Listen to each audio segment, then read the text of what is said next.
자, 우리 앞뒤 좌우로 돌아보시면서 선포하겠습니다. 잘 되고 있습니다. 시작.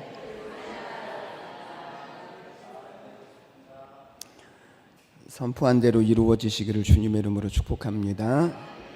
로마서를 설교하면서 고민이 생겼습니다.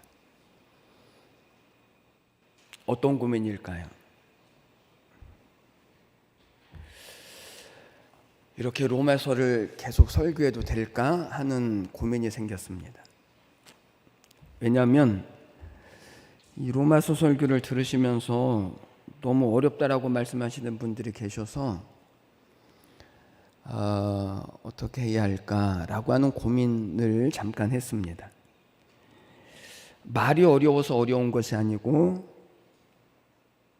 표현을 하자면 로마서가 자꾸만 우리의 신앙에 싸움을 걸어오는 것 같습니다. 믿음에 대해서 생각을 해야 하고 구원에 대해서 고민을 해야 하고 그리고 신앙에 대해서 자꾸만 부딪히는 일들이 로마서를 통해서 다가오는 것 같습니다.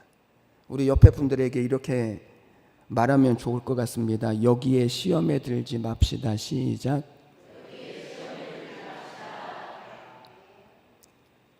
아멘이라고 하셨어요? 역사적으로 로마서를 깨달은 사람들이 있습니다. 로마서를 깨닫고 루터는 종교개혁을 일으켰습니다. 로마서를 깨닫고 요한 웨슬리 목사님은 구원의 확신과 구원의 삶이 무엇인지를 알았습니다. 어거스틴이라고 하는 사람은 이 기독교의 교리를 세울 정도로 이 로마서의 말씀을 굉장히 좋아했습니다. 그러면 수많은 사람들이 로마서를 통하여서 진짜 구원이 무엇인지를 깨닫고 이 로마서를 통하여서 진짜 믿음과 신앙이 무엇인지를 깨달았던 역사적인 그런 사람들이 정말 많이 있습니다. 저는 오늘 우리가 이 말씀을 통해서 그와 같은 은혜를 이루어 가시기를 주님의 이름으로 축원해 드립니다. 제가 첫 목회를 하면서 지금까지 설교를 하는 한 가지 특색이 있습니다. 그게 뭐냐면 성경을 차례대로 설교를 한다라는 것입니다. 제가 왜 그렇게 하기로 작정을 했냐면 그렇지 않으면 목사가 하고 싶은 데를 자꾸만 설교를 하거든요. 목사가 하고 싶은 말을 하려고 자꾸만 설교를 찾아내려고 합니다. 그래서 그게 아니고 진짜 성경이 말씀하려고 하는 것이 무엇인지를 저는 설교를 하고 싶었습니다. 이 전교에서 제가 10년을 넘게 있었는데 한 40% 정도밖에는 못했습니다. 그러니까 평생 성경에 있는 66권 중에서요 한 번도 들어보지 못한 설교가 얼마나 많을까요? 정말 하나님이 뭐라고 말씀하시는지, 하나님이 원하시는 믿음과 신앙이 하나님이 요구하시는 것이 무엇인지를 우리는 한 번도 보지 못하고 그런 말씀에 대해서는 들어보지도 못하고 우리가 신앙생활을 하고 있는 것들이 얼마나 많은지 모릅니다. 성경 중에서 가장 뜻이 깊고 가장 해석하기 어려운 책이 로마서입니다. 그 어려운 로마서 중에서도 가장 어려운 장이 어디냐면 오늘 우리가 같이 본문으로 읽은 7장입니다. 그래서 다드라고 하는 신학자가 뭐라고 말했냐면 이 7장을 해석하면서 이렇게 말했습니다. 본문에서 내가 할 수 있는 유일한 해석은 이 본문은 인간이 풀기에 너무나 어렵다라고 하는 것뿐이다. 그러니까 이 로마서 7장이 얼마나 어려운지, 로마서도 참 어려운 책인데 그 중에서 이 7장이라고 하는 이 본문은 정말 어렵다라고 이야기를 할 정도였다라는 거죠. 오늘 우리가 읽은 본문 말씀은 로마서 6장 14절 말씀, 6장 14절 말씀이 이것입니다. 죄가 너희를 주장하지 못하리니 이는 너희가 법 아래 있지 아니하고 은혜 아래 있습니다. 이 말씀에 대한 해석에 관한 부분이 오늘 우리가 읽은 7장 1절로부터 13절 말씀의 내용입니다. 구원받은 성도는 무엇으로 사는가, 어떻게 사는 것인가? 라고 하는 것을 말씀하는 거죠. 톨스토이라고 하는 사람이 이런 책을 썼습니다. 사람은 무엇으로 사는가? 이 책에 보면 인생의 궁극적인 질문과 그에 대한 해답이 무엇인지를 이 사람이 이야기를 했습니다. 그 책의 내용에는 미하엘이라고 하는 천사가 하나님의 명령에 불순종을 하고 거지가 되어져서 추운 겨울밤 벌거벗긴 채로 이 땅에 보내지죠. 근데 그냥 보내지는 것이 아니라 3가지 숙제를 하나님이 그에게 답을 가져오라고 합니다. 첫 번째 질문은 이것입니다. 인간 안에는 무엇이 있는가? 두 번째 질문은 이것입니다. 인간에게 허락되지 않은 것은 무엇인가? 세 번째 질문은 사람은 무엇으로 사는가? 여기에 대한 답을 가지고 오라고 하나님이 그렇게 명령을 하셔요. 이 미하엘이라고 하는 천사가 세상에 살면서 사람의 몸을 입고 살면서 이 3가지에 대한 답을 찾습니다. 첫 번째, 인간 안에 무엇이 있는가에 대하여서 인간 안에는 하나님의 모습이 있구나 라고 하는 것을 찾습니다. 인간 안에는 뭐가 있다고요? 하나님의 모습. 두 번째, 인간에게 허락되지 않은 것은 무엇인가에 대하여서 또 답을 찾습니다. 인간에게 허락되지 않은 것은 자기 자신이 죽는 날을 아는 것이 허락되어지지 않았구나. 그러니까 우리가 죽을 줄은 다 아는데 언제 죽을 줄을 안다고요? 모른다는 것입니다. 세 번째, 사람은 무엇으로 사는가에 대하여서 답을 찾았습니다. 사람은 사랑으로 산다.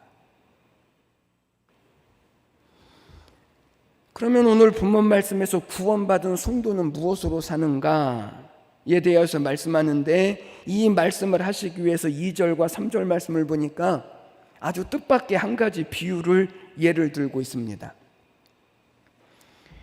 여러분, 이 비유를 조금 각색을 하자면 이런 것입니다. 김완벽이라고 하는 남자가 있습니다. 이름이 뭐라고요? 김완벽. 뭐가 느껴지시죠? 완벽한. 성이 뭐라고요? 그래서 저는 김씨를 안 좋아해요.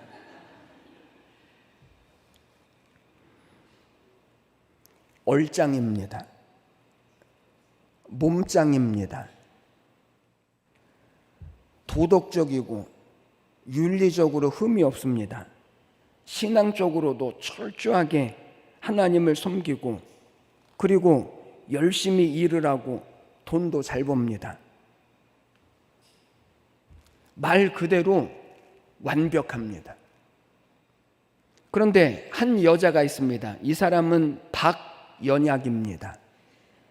뭐가 느껴지죠? 연약합니다. 박 씨가 그렇다라고 하는 것은 아닙니다. 이 박연약이라고 하는 여자가 김완벽이라고 하는 남자를 보는 순간 한눈에 반해서 결혼을 하게 되어집니다. 그런데 결혼 생활이 행복할까요? 결혼 생활이 행복하지 않습니다.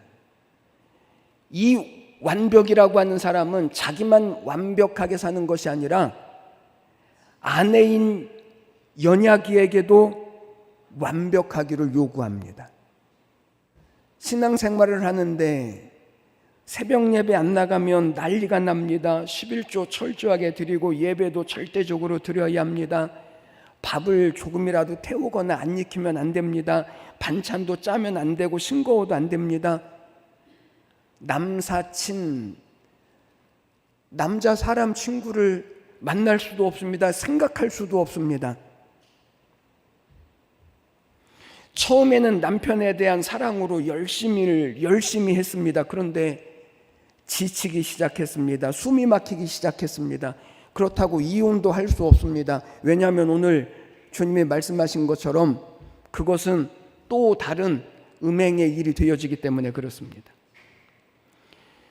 여러분, 이 여자가 자유를 얻을 수 있는 길은 한 가지입니다.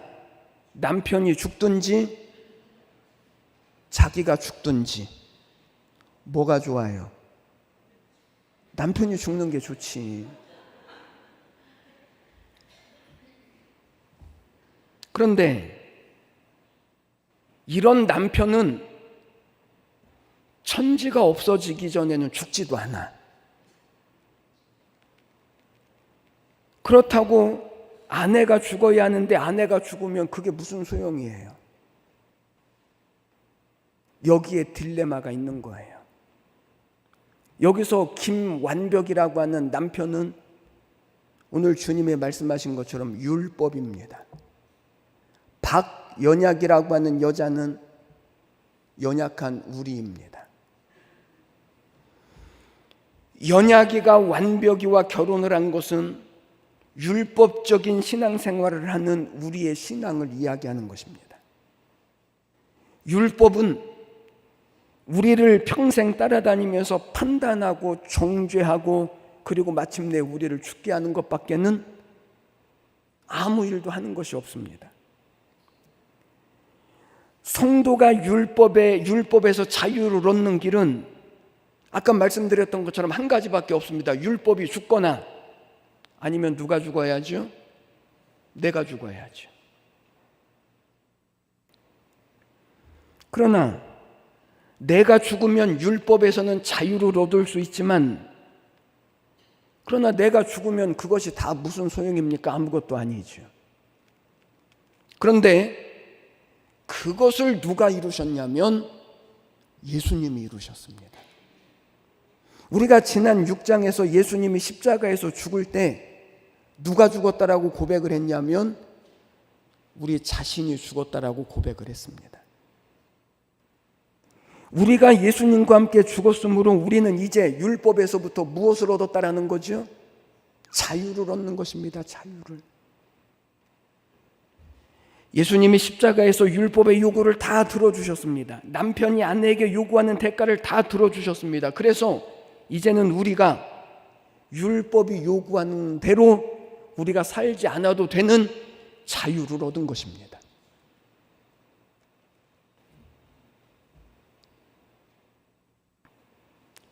이것을 뭐라고 말씀하냐면 6절 말씀을 보십시오. 6절 우리가 알거니와 우리의 옛사람이 예수와 함께 십자가에 못 박힌 것은 죄의 몸이 죽어 다시는 우리가 죄에게 뭐하지 아니하려 함이라고요? 종노릇하지 아니하려 합니다.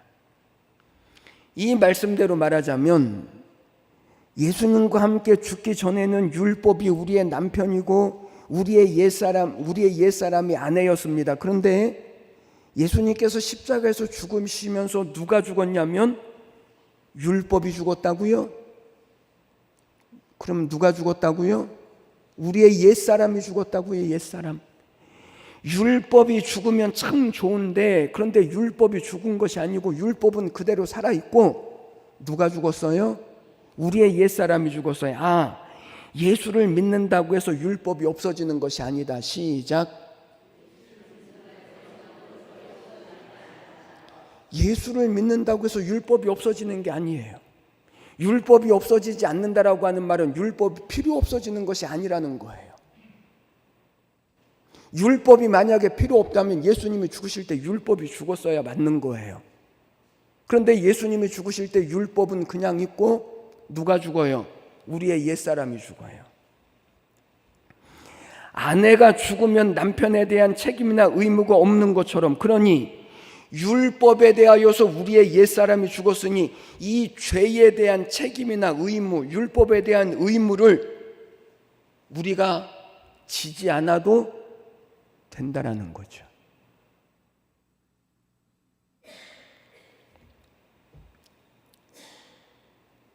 이 삶을 가리켜서 신앙이라고 말하고 믿음이라고 말하는 거예요. 그러면 우리가 어떻게 살아야 할까? 첫 번째로요, 1절부터 6절 말씀을 보니까 율법주의로 살지 말아야 한다. 뭘로 살지 말아야 된다고요? 율법주의. 1절로부터 6절까지의 내용을 한마디로 말하면 율법으로부터 우리는 해방되어졌다. 율법으로부터 우리는 자유하다라고 하는 것입니다. 그러면 여기서 우리는 한 가지 질문을 해야 합니다. 율법으로부터 자유해졌고 율법으로부터 해방되어졌다면 그러면 우리는 율법을 지켜야 할까요? 아니면 안 지켜도 될까요? 뭐라고요? 지켜야 된다고요? 안 지켜도 돼요? 이 문제에 대해서 두 가지 의견이 나옵니다. 첫 번째, 율법은 안 지켜도 된다.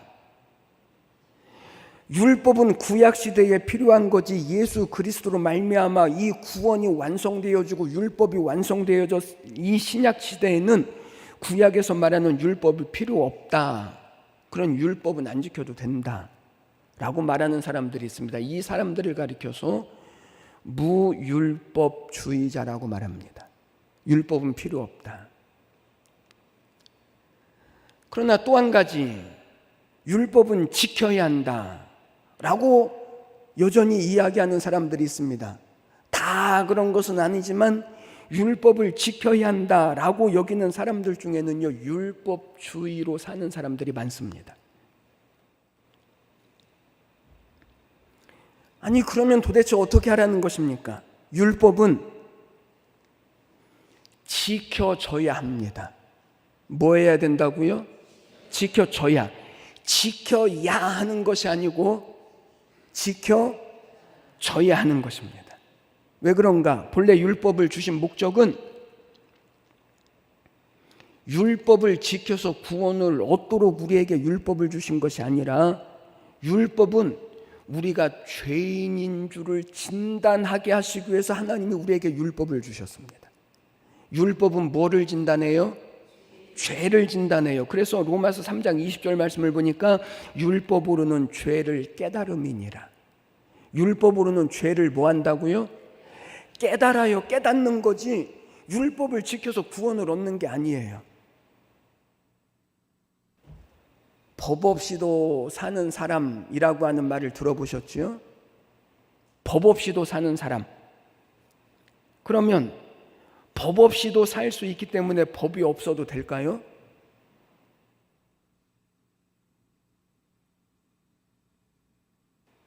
아닙니다. 사실은요, 법이 있기 때문에 법 없이도 사는 것이 가능한 것이지, 다른 말로 말하면 법 없이 산다라고 하는 말은요, 법을 안 지키면서 살아도 된다가 아니에요. 법이 강요하지 않아도 법 안에서 살고 법을 지켜내는 삶을 사는 것을 법 없이 산다라고 말하는 거지, 법이 필요 없다가 아니에요. 법이 없으면 법 없이 살고 있다라고 하는 것이 불가능하죠. 오늘 이 본문에서 말씀하고 있는 내용이 그것입니다. 여러분, 진짜 법 없이 사는 사람이 누구냐면 성도입니다. 성도는 법 없이 사는 사람입니다.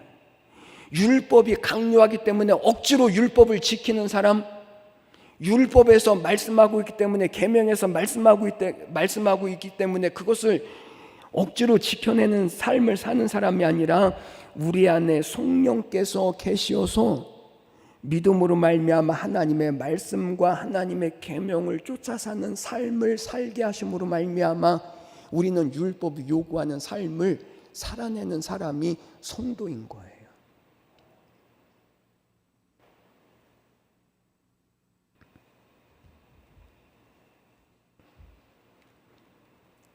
어떤 목사님이 이런 간증을 했습니다. 그분이 섬기는 교회에 정말 교회를 열심히 섬기는 권사님이 계십니다. 목사님이 그 권사님의 별명을 지어 주었는데 장학생입니다. 장학생. 얼마나 헌신적으로 신앙생활을 하는지 장학생이라는 거예요. 그런데 어느 날 목사님이 가만히 보았더니 그 권사님 얼굴에 기쁨이 하나도 없어요. 뭐가 없다고요? 기쁨이 없어요. 아니, 우리 생각에는 예수님을 잘 믿으면 잘 믿을수록 기쁨이 있고 열심히 믿을수록 은혜가 넘쳐야 할 것 같은데, 그런데 장학생일 만큼 그렇게 충성되고 열심을 다하여 하나님을 섬기는데 뭐가 없다고요? 기쁨이 없어요.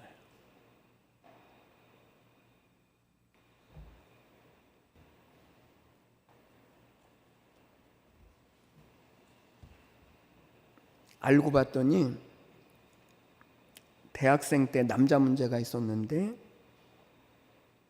그 이후로 결혼도 하지 않고 하나님께만 매달려서 사는, 열심히 교회를 섬기고 최선을 다하여서 하나님을 섬기고 말씀대로 살려고 애를 쓰고, 그러면서도 그 마음에 기쁨이 없었던 것은 이 죄책감 때문에.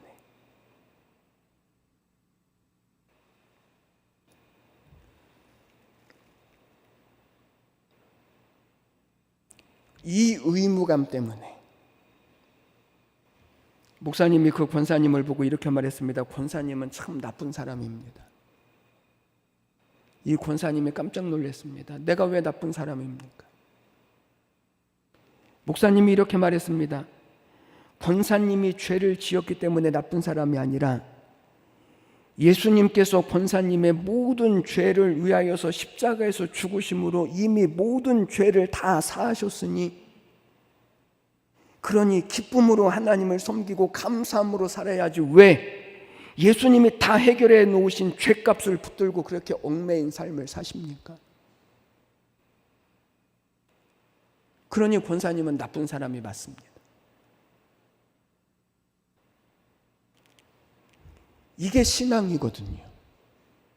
우리가 열심을 내서 구원을 얻어가는 게 아니고 이미 예수님께서 우리의 모든 죄를 다 사하시고 우리에게는 너희는 기뻐만 해라, 너희는 감사만 해라, 너희는 즐거워만 해라.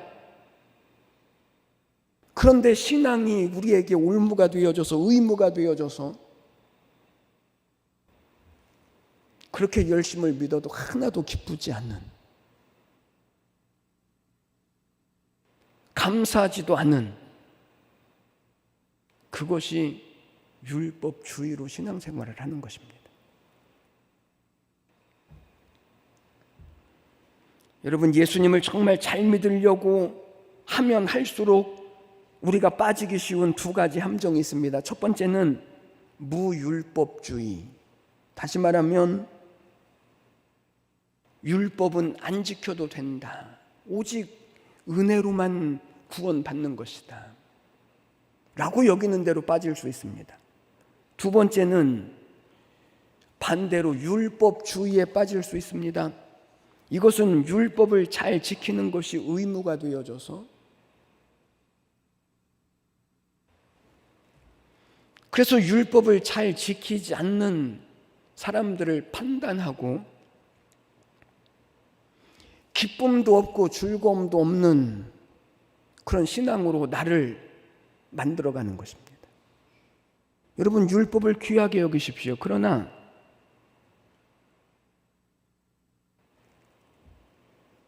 율법을 귀하게 여기되 율법주의자는 되지 마십시오. 율법을 잘 지키려고 애를 쓰십시오.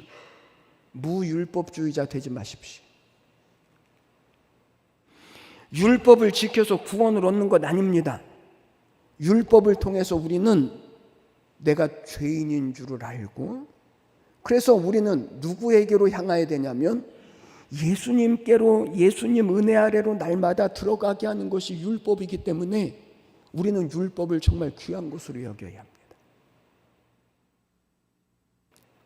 율법으로 나를 자랑하지도 말고 나를 얽매이지도 말고 율법으로 다른 사람을 판단하지도 마십시오. 그래서 6절 말씀을 보니까 뭐라고 말씀한다고요? 이제는 우리가 얽매였던 것에 대하여 죽었으므로 율법에서 벗어났으니 이러므로 우리가 영의 새로운 것으로 섬길 것이요. 여러분, 여기 잘 보십시오.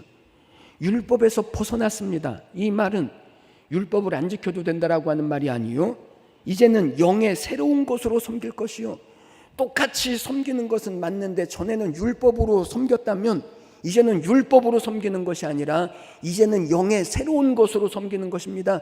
다시 말하면 우리 안에 계신 성령으로 말미암아 섬겨내는 삶을 사는 것입니다.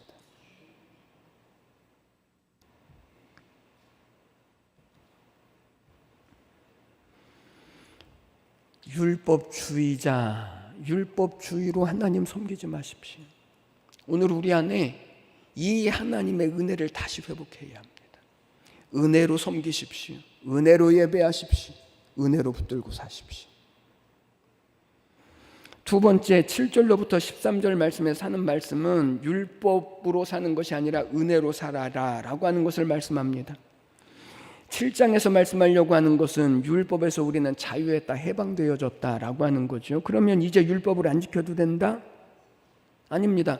내 마음에 하나님을 믿기만 하면 된다 라고 말하는 것도 절대로 아닙니다. 사도 바울을 보십시오. 바울이 무율법주의자들, 그 당시에도 무율법주의자들이 있습니다. 그 사람들이 누구냐면 영지주의자들입니다.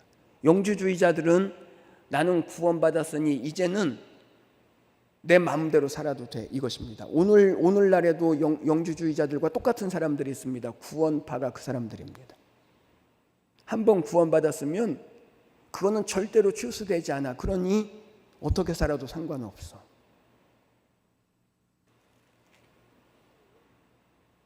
당시에 율법주의자들도 있습니다. 누구냐면 바리새인들이었습니다. 바리새인들은 철저하게 율법을 지키는 사람입니다.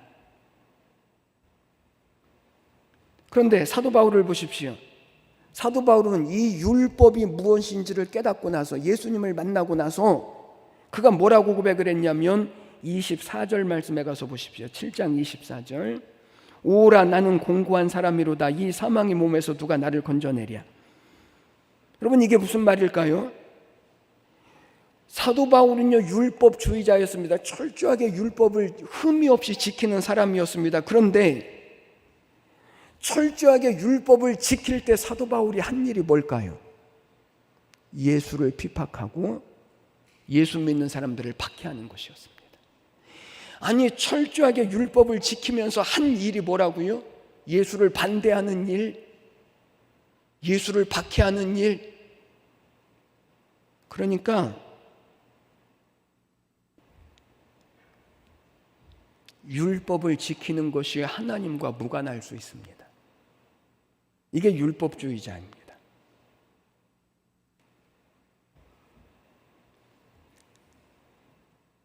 그때 나온 한탄이 뭐라고요? 오라 나는 공고한 사람이로다. 이 사망의 몸에서 누가 나를 좀 건져내라.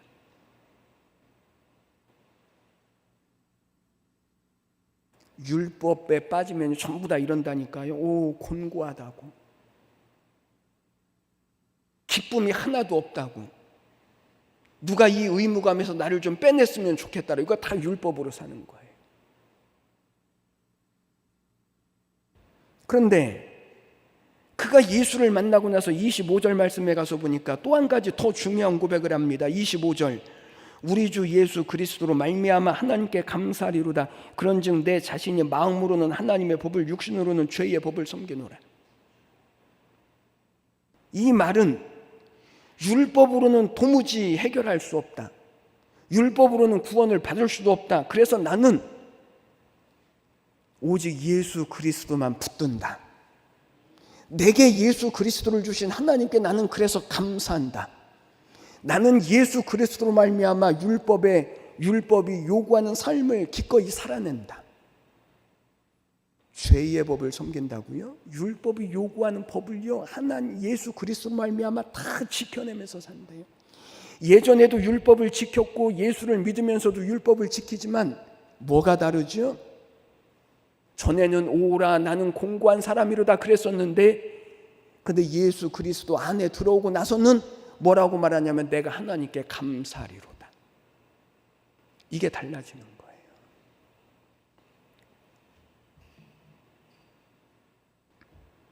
여러분, 신앙이라고 하는 것은 내가 옳기 때문에 하나님이 내 편을 들어주시는 게 아니에요. 다음 시간에 로마서 8장 말씀을 가겠지만, 로마서 8장은 로마서에서 가장 중요한 장이에요. 로마서를 시작하면서 이런 말씀 드렸죠. 성경을 반지라고 비유를 하면 로마서는 반지의 무엇과 같다고요? 보석과 같다라고 그랬죠. 그런데 그것을 더 확대해서 로마서가 반지의 보석이라면 그 반지의 보석 중에서 가장 중앙에 있는 가장 중요한 보석이 뭐냐면 로마서 8장이래요. 그래서 로마서 8장 1절에 가서 보면 이렇게 말합니다. 그러므로 이제 그리스도 예수 안에 있는 자에게는 결코 뭐가 없다고요? 정죄함이 없다. 여러분, 이게 무슨 말이냐면 하나님이 우리를 죽음과 사망으로 가도록 내버려 두시지 않으신다는 거예요. 우리가 죄를 지을 때 있죠. 우리가 실수할 때도 있죠. 우리가 연약해서 넘어질 때도 있죠. 그럼에도 불구하고 그 모든 것들이 우리를 사망으로 끌고 가도록 하나님이 내버려 두신다고요? 아니라고요? 아니라니까요. 우리는 이미 그 자리에 들어와 있다는 거예요.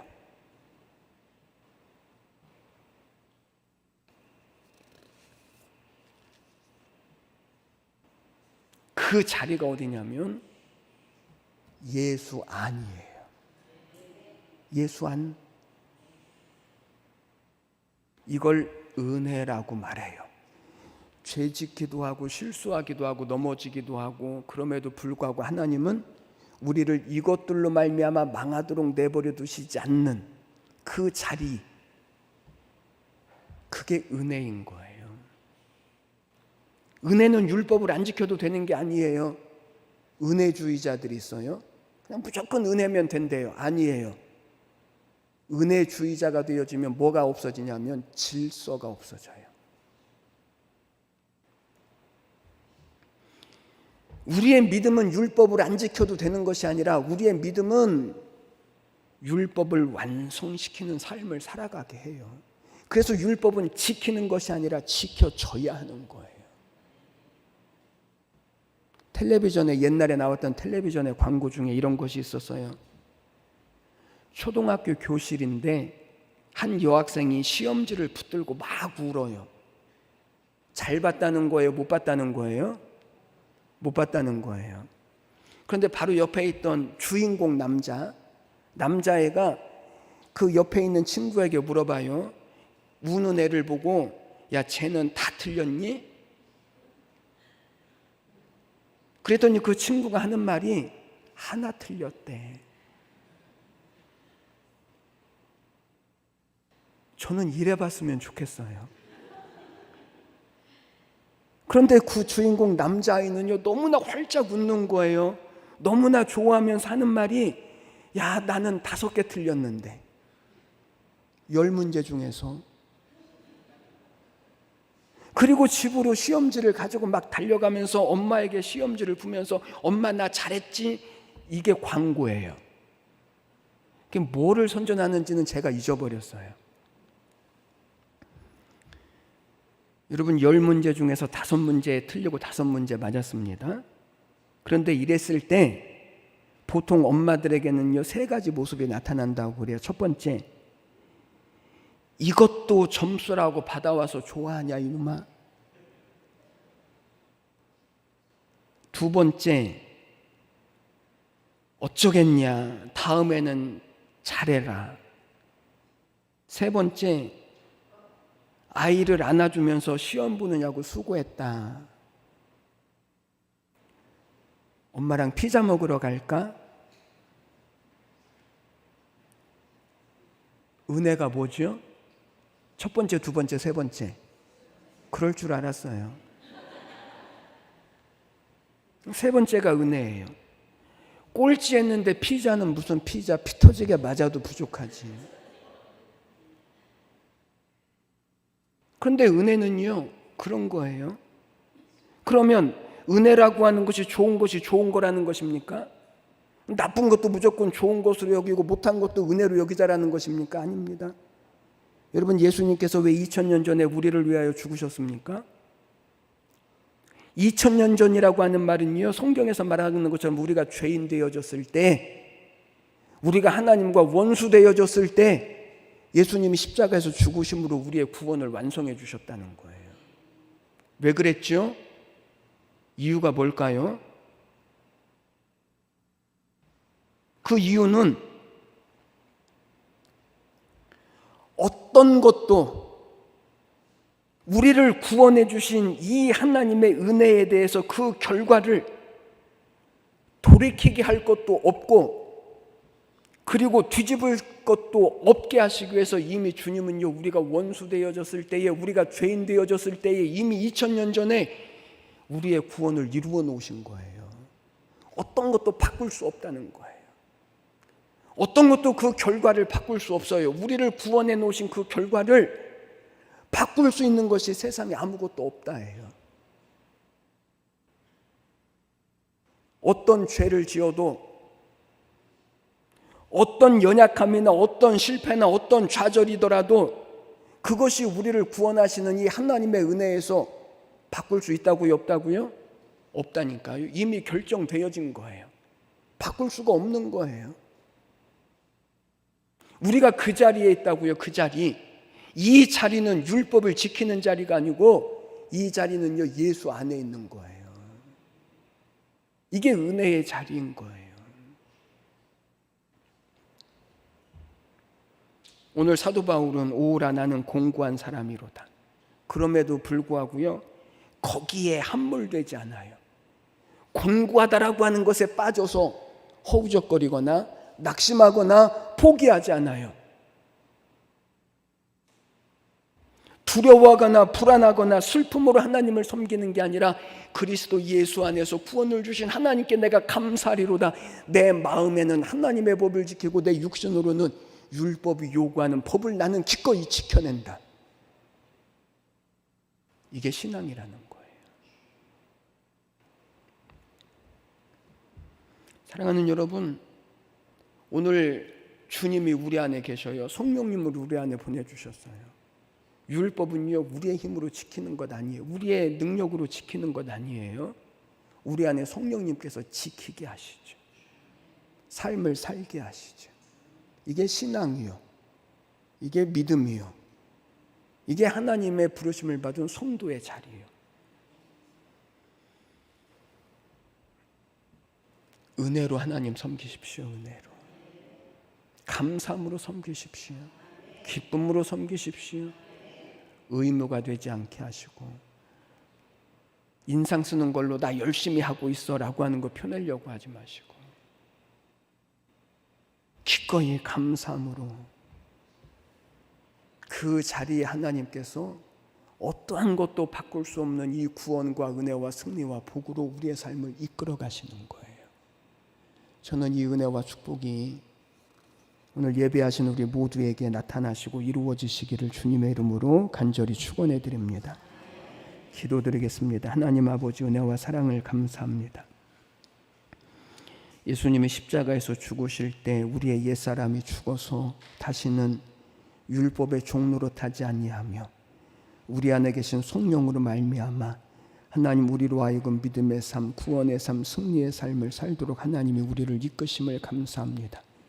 사도 바울이 고백했던 것처럼 마음으로는 하나님의 법을 지키고 육신으로는 율법을 지켜내는 삶, 그럼에도 불구하고 하나님 감사함으로 기꺼이 우리의 믿음의 삶을 이루어가서 하나님을 영화롭게 하며 하나님의 약속된 구원과 하나님의 나라를 이루어가는 축복이 우리 온 교회와 우리 모든 성도들에게 나타나고 이루어지게 하여 주시옵소서.